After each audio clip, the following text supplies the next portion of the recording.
What's up, guys? We are back. Today, we're going to be talking about TM3000. What's that?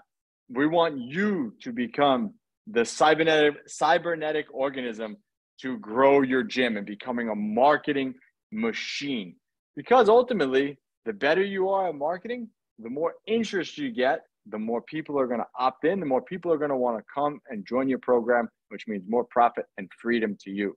So before we get rolling on teaching you how to become a marketing machine, we want to let you guys know that we are taking on a handful of new gym owners to work with us one-on-one. This is for a limited time only. So make sure you click that link below so you can book your business diagnostics call so we could jump on a call with you and help you get to 7 figures and beyond. So do that before those spots fill up. But let's talk about becoming a marketing machine. So the first step in becoming a marketing machine is you have to learn about your market.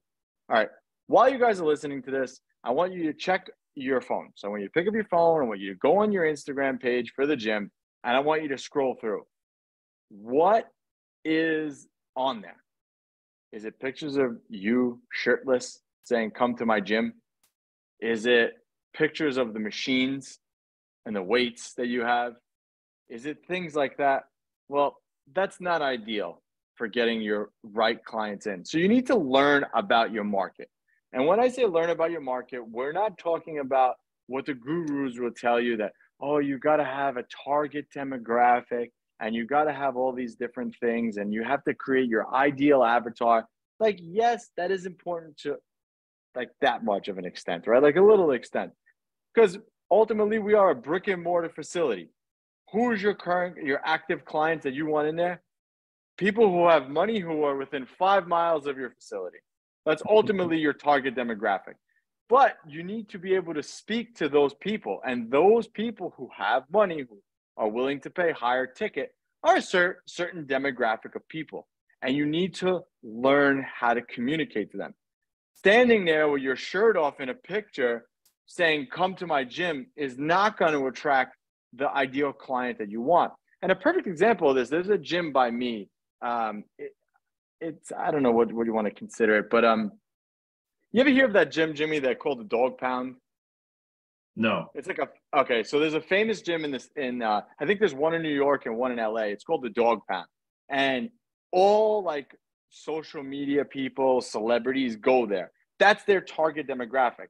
So if you go on like the Dog Pound's Instagram, you'll see who they're catering to. And it's to a certain amount of people like that. And that's like their target client. So now, if you do it, and I'm going to call Jimmy out, if Jimmy does it in Seattle, right? I'm in New York, so I guess it's a little different. But if Jimmy does it in Seattle, well, Seattle's not known for that. And how many of those celebrity people are going to come to Jimmy's gym because it's in Seattle?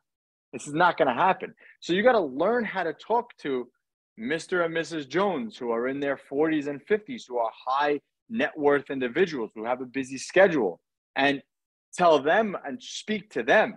That's who you need to learn how to communicate to. So first things first, step number 1 is you need to learn your market. Stop taking shirtless pics and learn what your market is struggling with. 100%. I couldn't agree more with the illustration of that. It's fine to have shirtless pics if you're freaking Chris Bumstead and you're trying to get, 20 to 25-year-old males to get onto your supplement program. But it's not going to attach to your market because you are, if you're listening to this podcast, you're a personal training studio that's brick and mortar. And if you're a personal training studio that's brick and mortar, the last thing you want to do is try and appeal to 20-year-old males, right? They're not spending the premium that you're charging for your service.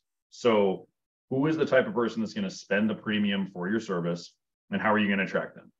A CrossFit gym may want to attract a younger audience, potentially, because their workouts are more intense. Older people can't hang with CrossFit as easily. So if you're CrossFit, then maybe you do appeal to a younger audience.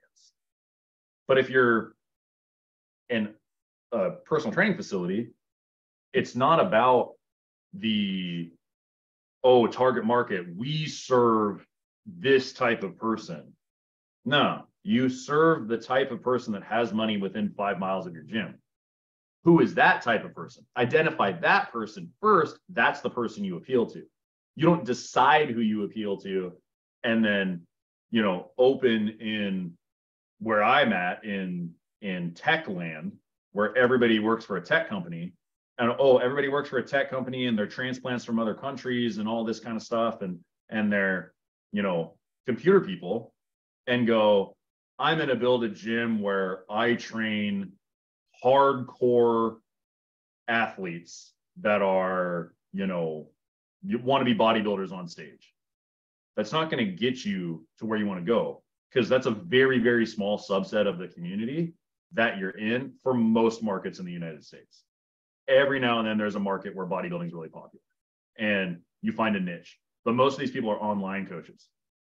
So when you're online, you can niche really, really low, down really a ton in fitness, because there's so many avenues to go down. But if you're a brick and mortar facility in a suburban town, which is most people, you're probably going to have tech folks or folks that, like Anthony said, high net income earners. They may have kids, so you can have a kids program, but you probably want to design your facility after that 40 to 50-year-old adult that is a little banged up, out of shape, that was sitting at a desk for 10 years, and they need some help losing fat. So that's just the long and short of it. It's more bodies, right? Yeah. Exactly. Now, step number 2 to becoming a marketing machine is you got to stay consistent, guys. One of the things, I think I heard this from Grant Cardone, but it was actually really smart, and it allowed me to whatever you put out, no one's going to see it. Assume no one sees what you put out. So with that said, you have to remain consistent. Think about it. You're competing with everything online, everything. You're competing with TikTok. You're competing with the food videos. You're competing with the stupid cat videos. You're competing with all memes, all these things you're competing with. So you have to be consistent and consistent every day, week, month, whatever your cadence is, to be putting out your marketing message. And you have to assume that Mrs. Jones is not going to see it. Because if you assume she doesn't see it, you got to keep reinforcing that. And the more of this content you put out, the more you do it over time, the better your marketing is going to be. You need to be consistent. Consistent. That's what's going to win the game when it comes to becoming a marketing machine. You can't put out one post on social media and assume you're going to get clients from it. You can't, because within 10 minutes, maybe a little bit more, maybe an hour, that post is dead, gone, flew off to the wind, done. So you have to be able to generate more and more content over time in order to be successful with it. So you got to be consistent. Marketing is not a one-trick pony where you do it once and that's it. It's not. You got to consistently be putting it out there. And this is why also with Facebook ads, the more money you have to spend on Facebook ads, the better, because the more it's going to keep showing it to people. Yeah, 100%. Spend more. What's the old adage? The business that spends more wins the business, or something of that nature, right? Some Dan Kennedy quote that everybody says over and over and over. Everybody says. There's truth to it, though. I mean, it's a lot of truth to it. If you can spend more to acquire a client, you can beat out your competition potentially. Now, we look at it and we go, okay, we want to stay consistent. What's the easiest way to stay consistent? To pay the algorithm to send your content in front of more people's faces, right? But having a good combination of the two is probably really the way to go. I have probably missed the boat on that with not doing a lot of organic, because like we've talked about before, I don't have the patience for it. We talk about this a little more in depth in our book, our 7 Steps to 7 Figures book that's coming out, where Anthony does a lot of organic and I do almost zero. But there's other ways to kind of make this consistent in your buyer's mind by continuing to push out content in terms of the ad spend that you use on those platforms, because they're going to see it because it's sponsored, right? So consistency is key. And Ready to move on to number 3 there, Ant? Yep. And the third one is, and I'm going to let Jimmy take this one because he likes this one. This is like one of his things. This was his thing. Number 3 is internal promos. So you have to be able, and I think this one is really, really important too, because internal promos are going to bring more like-minded people. Mrs. Jones, who's 45 years old, who works all day, is going to bring more Mrs. Joneses that are 45 that work all day too, because birds of a feather flock together, so to say. So if you get one client who's pretty wealthy, normally they have friends that are wealthy as well. So this is why this works to becoming a high ticket marketing machine. So go ahead. 100%. So as long as you are staying consistent with everything and following everything that we're doing in terms of these other two, this galvanizes the other two and builds them up. So internal promos, it's not necessarily external marketing, but it's still marketing. You still have to market these things. So internal promos that we like the most is our Buddy Week, which you can get a free training on, by the way.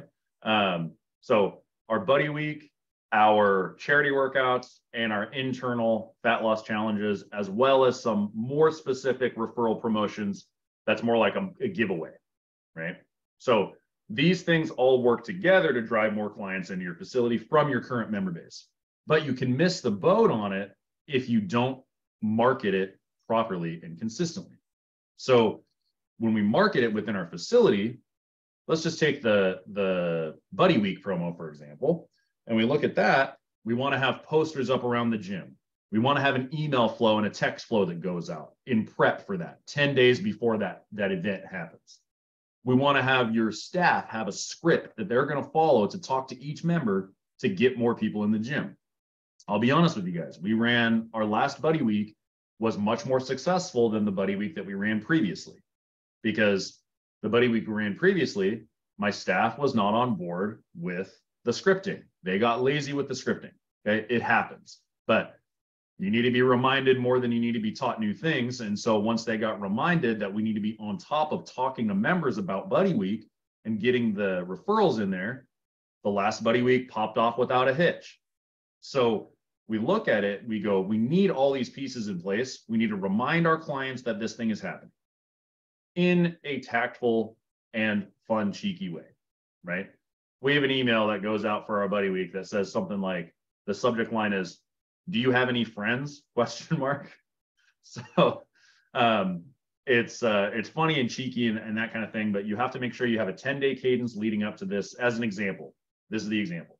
10-day cadence of texts and emails leading up to it to push out to your member base. Posters that go up around the gym.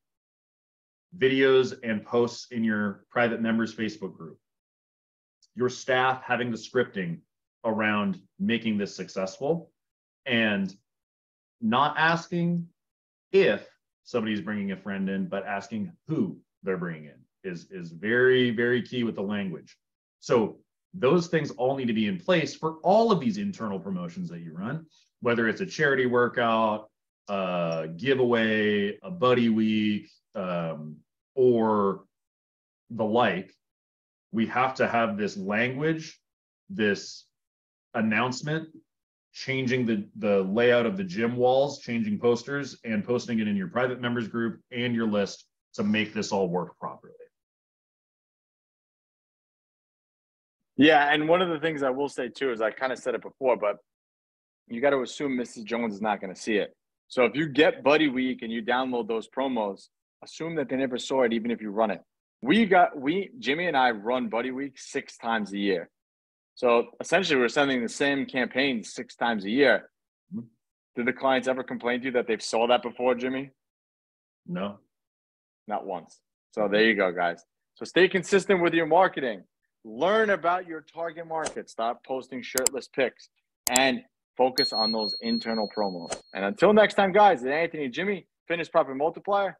We are out.